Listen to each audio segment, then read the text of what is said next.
Well, hi everyone. So you have given some thought to the idea of becoming part of the sharing economy. In other words, you realize that spare room in your house could bring in extra income, or you want to travel more and figure out why not rent out your home while you're on the go. Well, it just so happens you are in good company because seniors in particular as a group have collected hundreds of millions of dollars in rental income, according to Airbnb's 2017 report on short-term rental hosts. Not a bad gig. Have a home in your favorite resort area or a place you buy now, rent it out until retirement, then take it off the market and make it your primary residence. Awesome idea, right? But there is something you should know just to make sure nothing goes awry. You are in a small business. That means things like licensing and taxation. Otherwise, you could run afoul of the law. Well, today, our guest on the Bloomer Boomer, the Plus 50 Good Life movement, is a guy who is immersed on all that stuff. Robert Stevens of Avalara My Lodge Tax, a company that has come along with the rise of the sharing community like Airbnb, HomeAway, and VRBO. We'll talk to Bob in just a moment. And, by the way, the Plus 50 Good Life movement is part of the Bloomer Boomer Project, an online publication with cool stuff for those of us over 50.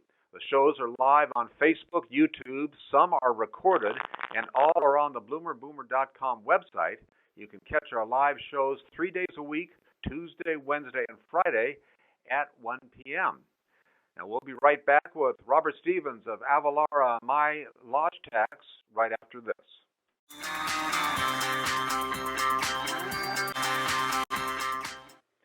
Well, we're back. Rob Stevens, General Manager, Avalara My Lodge Tax, formerly known as Hotspot Tax. And Rob, it's great to have you here, and thank you for joining us. Now, is this some kind of a Silicon Valley type startup, or how did this come to be? Yeah, well, thanks so much for having me. And we are a technology company. We're actually located in Denver. Our corporate headquarters in Seattle, but we are, like I said, we are a technology company, and hopefully using technology to solve kind of one of the complicated parts of renting your home, if that's something you choose to do. I think many of us have thought of the renting out a room as maybe kind of a little cottage business, that type of thing, and maybe didn't realize that there were some ramifications to that, right?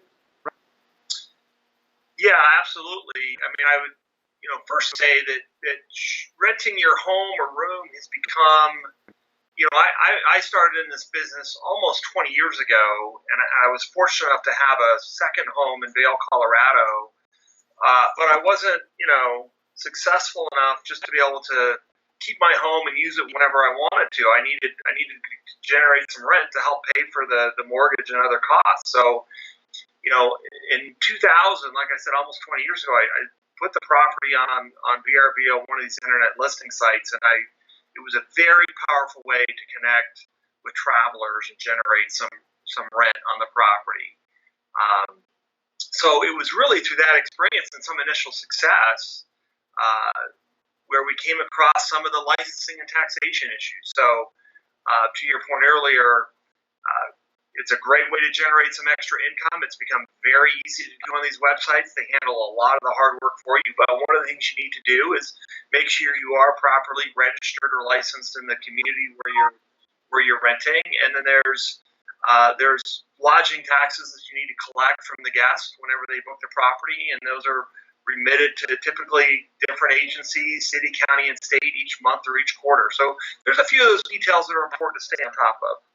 So what's the environment been like lately for folks who are thinking about doing this? Because we read so much about particularly Airbnb and the growing that goes on there. What's the environment like for someone who decides to do that? Yeah, I mean, short-term renting, I would say 5 to 10 years ago was really a niche business. And it's in the last several years or so, really part of Airbnb has become mainstream. So it's become increasingly popular. A lot of people are doing it, and as a result of that, some of the communities and locations across the U.S. are waking up to the fact that they may have hundreds or even thousands of short-term rentals in their communities. Some communities are very, very supportive of that. Other communities are kind of contemplating different issues and what's appropriate and how they want to deal with that. So there's it's a very good environment. There's a lot of positive things happening, but there's also now, as the industry matures, some communities are putting an increased focus on what's allowed, how much can you rent, and the need to be licensed and collecting and remitting the taxes that I mentioned earlier. And as we hear some of the pushback, perhaps from communities, at the same time, it is an avenue of revenue for them. So it's to them, it's something that's a good thing. Yeah, absolutely. There's a huge economic impact that I think some of these communities are figuring out as well. And part of that is the tax revenue. I mean, these taxes are quite high. These are hotel taxes, so they average kind of 10 to 15% of the rent you collect. So it's a great revenue source for the city, but also, if you ever talk to some people that are engaged in tourism development or in the tourism industry, bringing hundreds or thousands of tourists to your community is a great thing, because not only are they paying you some taxes, but they're also going out to dinner, renting cars, shopping in restaurants, attending events. So there's a very strong economic impact to these communities, in addition to the tax revenue that these cities would get. Now, if someone is contemplating, let's say they have a 4-bedroom house, maybe they're empty nesters and thinking of using one of those rooms, that falls into the same category as what we're talking about. Is that correct? Yeah, generally that's true. Generally it can vary a little bit, city by city, state by state, which is some of the complexity with these rules. But as a general rule, anytime you're providing accommodations, whether that's your whole house, the mother-in-law apartment in the back, or the garage apartment, or even a room in your home, that triggers the requirement to be registered and collecting and remitting these taxes. So, there's a few places where there's exclusions that, if you're just renting a room, or if it's very infrequent where you may not need to do it. But as a rule, even if you're renting just a room in your 4-bedroom house, there are some of these regulations you're going to want to make sure you're on top of. Now, I was looking a little bit about you and your background. It looks like you have been in the resort industry, maybe and the gaming industry. Is that what led you to this? How did you see this opportunity? Yeah, I mean, my prior life was very much in the corporate world. I started my career at Arthur Andersen as an accountant, and then I was in the finance department of a casino gaming industry for about 5 or 6 years. We ended up selling that company. It's really at that point, after selling that company, that my wife and I and her brother purchased a second home in Vail. And it was really, and again, this was 1999, around 2000. So almost 20 years ago, and it was really at that point where we needed to make some income on that property to help pay for it, and we listed it on the internet on VRBO, and it was just amazing how, frankly, easy it was, how much rent we could collect.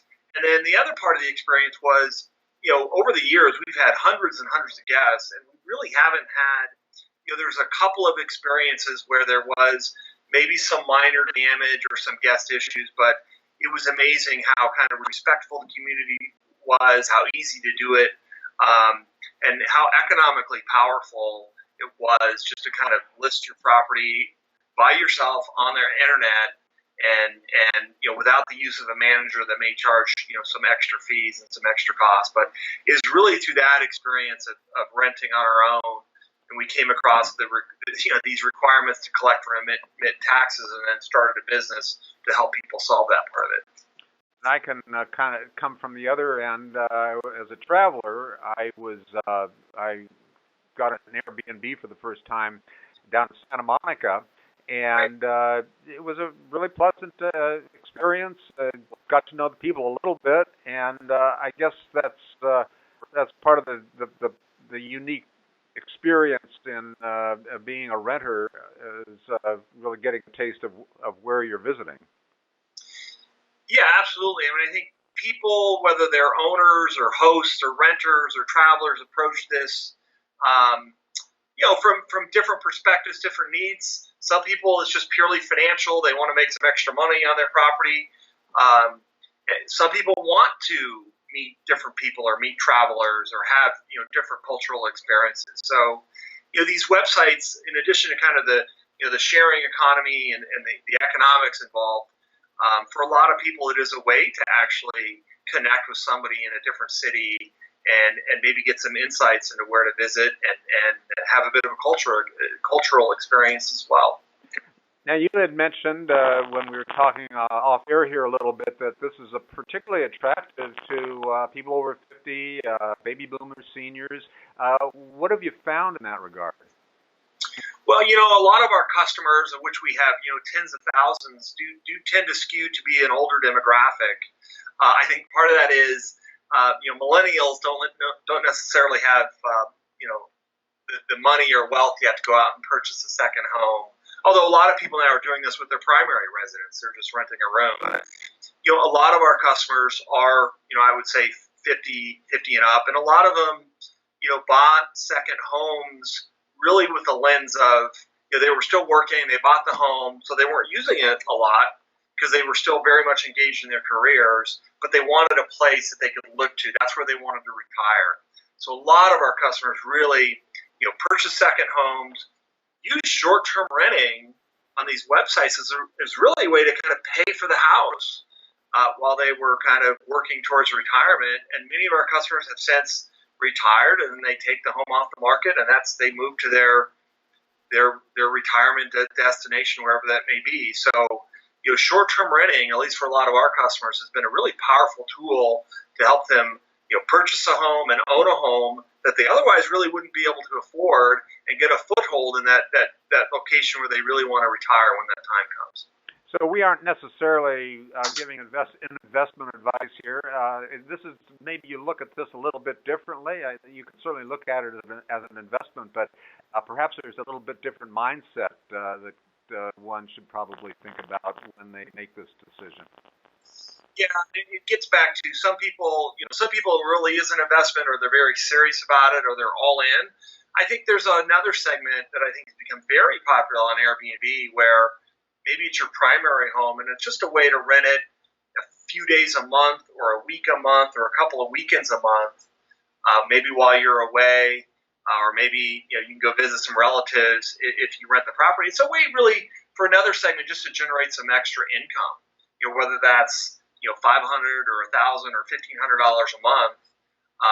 These websites, typically through Airbnb, you typically see averages of kind of $5,000 to $15,000 a year in rent, and I think that's doing it, pretty casually. So not everyone is, intent on purchasing an entire home and making that type of investment, but like I said, there's another segment that it's just a way to make some extra income to maybe help make ends meet or pay for a trip or some improvements that they may want to do.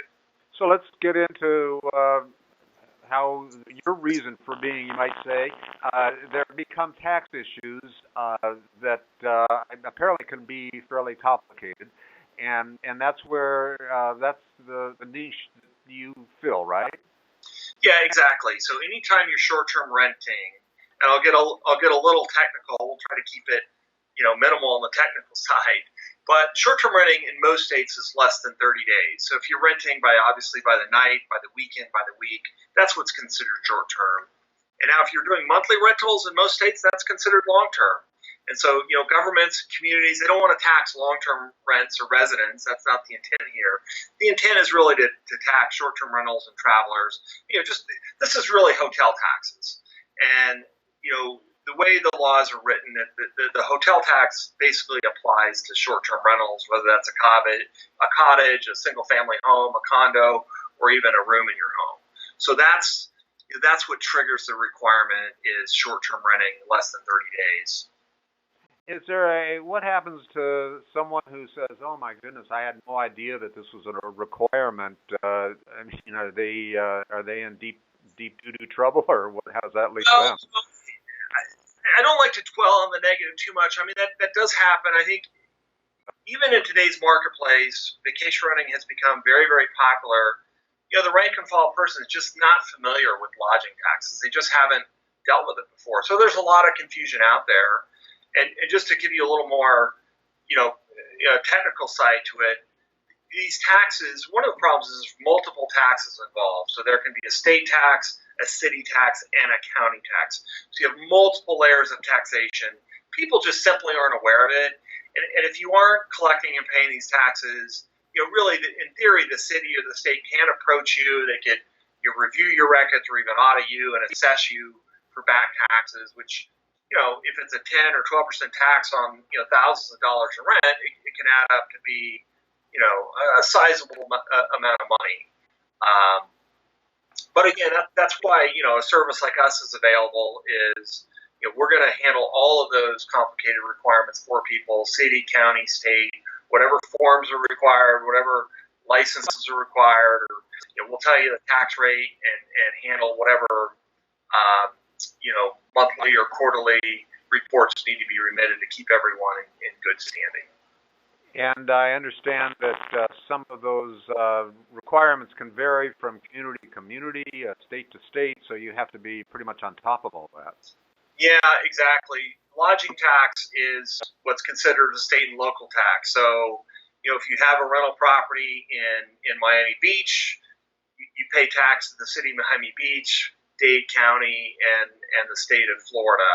If you have a rental property in Santa Monica where you visited, it's actually a little bit simpler. You just have to pay tax to the city of Santa Monica.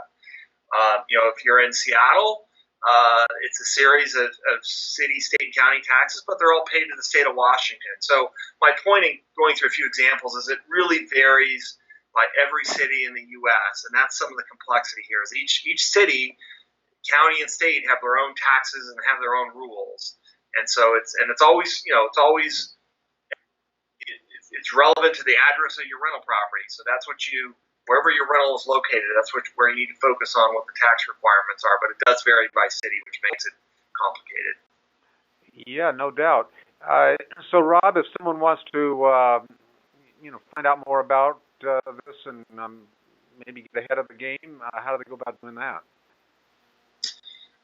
Sure. So, if you've got folks that are interested in renting or short-term renting and maybe want to make these requirements easier, often our new customers were simply unaware of these requirements and they want help with them.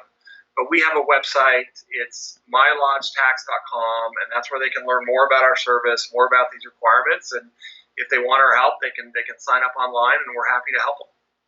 And any obvious advice that you want to throw out there before we let you go?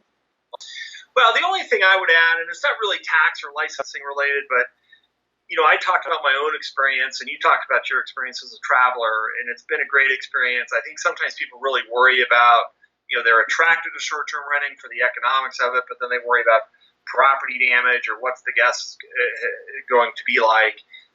Again, my experience has all been very positive, but also if you're engaged in this, you are running a business. So if you list your property on one of these websites, it's important to have good photos.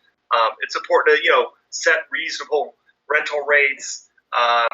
You're going to be interacting with travelers and guests. So if they contact you, it's important to be responsive. So, it's a great, these websites have made it very simple and powerful to connect with travelers if you want to rent your home. But there's in addition to the tax and legal requirements involved, there's some additional things to keep in mind, like I said, being responsive to guests and keeping your property in good condition where somebody's really going to want to stay there. Well, beautiful. Rob, thanks so much. General Manager of Avalara My Lodge Tax. And as I say, thanks for joining us, Rob. And I'm sure that also there's an article on the website that people can check out that you wrote. And thanks again. Andy, thanks so much for having me. Nice chatting. We'll be right back.